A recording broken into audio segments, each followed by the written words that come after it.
Oke, berikutnya itu kita akan memanipulasi komen kita menggunakan tanda atau karakter pipe seperti ini. Kita langsung lihat aja prakteknya ya. Misal kita mau run show interface seperti ini. Ini kan ada banyak interface ya.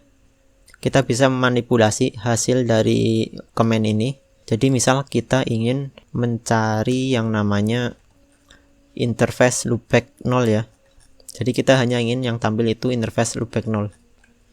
Di sini kita bisa menggunakan setelah show interface ini kita pakai karakter pipe.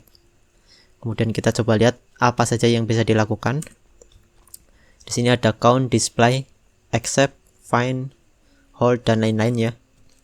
Kita coba pakai yang find ya. Kita cari loopback 0. Nah, hasilnya itu seperti ini.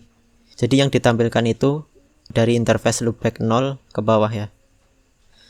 Kan ada banyak seperti ini interface-nya. Nah, sekarang kalau kita tambahkan pipe find LO0, yang ditampilkan itu hanya interface LO atau loopback. Nah, sekarang kita coba temennya find yaitu match. Kalau find itu line yang tidak mengandung karakter LO0 ini, itu masih tetap ditampilkan, asalkan dia berada di bawah kata yang kita cari. Nah, kalau match yang ditampilkan itu hanya yang sesuai dengan apa yang kita cari, yaitu LO0. Selain itu maka tidak akan ditampilkan. Kita coba. Nah, sini ya. Jadi yang ditampilkan itu hanya line atau baris yang mengandung kalimat atau kata LO0 ini. Selain itu tidak akan ditampilkan. Hal ini bisa bermanfaat ketika teman-teman punya konfigurasi yang udah panjang, udah banyak. Teman-teman bisa mencari spesifik kata apa sih yang teman-teman ingin lihat di konfigurasi teman-teman. Di sini ada beberapa parameter tadi ya. Bisa nge-save ke dalam file, kemudian hold, kemudian count dan sebagainya. Sekarang kita coba yang save nih. Misal saya ingin hasil dari perintah run show interface ini di save ke file yang namanya interface. Seperti ini. Kita udah berhasil menulis filenya. Cara bukanya di mana ya?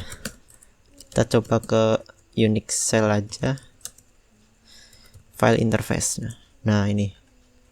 Kalau kita lihat di sini kan ada file interface ya. Dan kalau kita lihat isi file interface itu sama seperti ketika kita menjalankan show interface tadi ya, tampilannya sama. Kita coba satu lagi. Misal kalau kita jalankan show seperti ini, di sini kan ada tulisan more seperti ini ya, karena data yang ditampilkan itu terlalu panjang, sehingga kita harus menekan enter seperti ini untuk melihat keseluruhan data.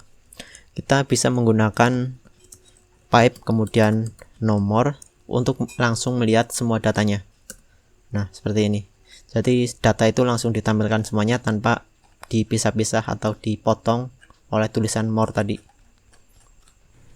Dengan penambahan karakter pipe tadi kita bisa melakukan beberapa manipulasi ya. Salah satunya itu compare configuration. Jadi kita bisa membandingkan antara active configuration dengan candidate configuration dengan rollback configuration dengan konfigurasi yang sudah kita backup ya menjadi file. Teman-teman bisa lihat di sini. Saya contohkan yang membandingkan yang pertama ini, yang membandingkan candidate configuration dan active configuration. Caranya tinggal show ini kan untuk melihat candidate configuration ya. Dan kita bandingkan candidate configuration dengan active configuration. Kita cukup ketik seperti ini, enter. Di sini belum ada perbedaannya ya. Sekarang kalau kita coba ubah hostname-nya, ini kan sekarang active configuration kita hostname-nya itu Olive. Kita ubah jadi Juniper misal. Nah, sekarang di candidate configuration hostname-nya udah jadi Juniper. Kalau di active configuration hostname-nya masih Olive. Nah, mungkin nanti teman-teman konfigurasinya sudah panjang, sudah banyak ya. Tentunya akan sulit kalau kita show satu-satu seperti ini. Salah satu solusinya teman-teman bisa menggunakan compare configuration ini. Caranya tadi show pipe kemudian compare. Nah, di sini ada perbedaan bahwa di yang jadi pembanding itu yang belakang ya. Jadi yang depan ini yang dibandingkan ya. Jadi show itu kan digunakan untuk melihat candidate configuration. Jadi apa sih perbedaan candidate configuration dengan active configuration? Perbedaannya yaitu bisa dilihat di sini. Di candidate configuration itu ada perubahan hostname. Jadi hostname Olive itu dihapus, ditandai dengan tanda minus seperti ini. Kemudian ditambahkan hostname Juniper seperti ini. Tanda tambah seperti ini itu artinya ada penambahan baru. Selain membandingkan candidate configuration, kita juga bisa menggunakan untuk membandingkan active configuration ya. Caranya sama seperti tadi, cuma kalau active itu kan jalannya ada di operation mode. Nih, ada di sini. So configuration. So, kita compare dengan rollback configuration dengan file name, terserah, teman-teman bisa coba sendiri ya. Jadi intinya tadi misal saya pakai rollback 1 yang nah ini contohnya perbedaan antara active configuration dengan rollback 1. Jadi di active configuration itu hostname-nya Olive, sementara di rollback 1 hostname-nya router, masih router ya. Oke, seperti itu.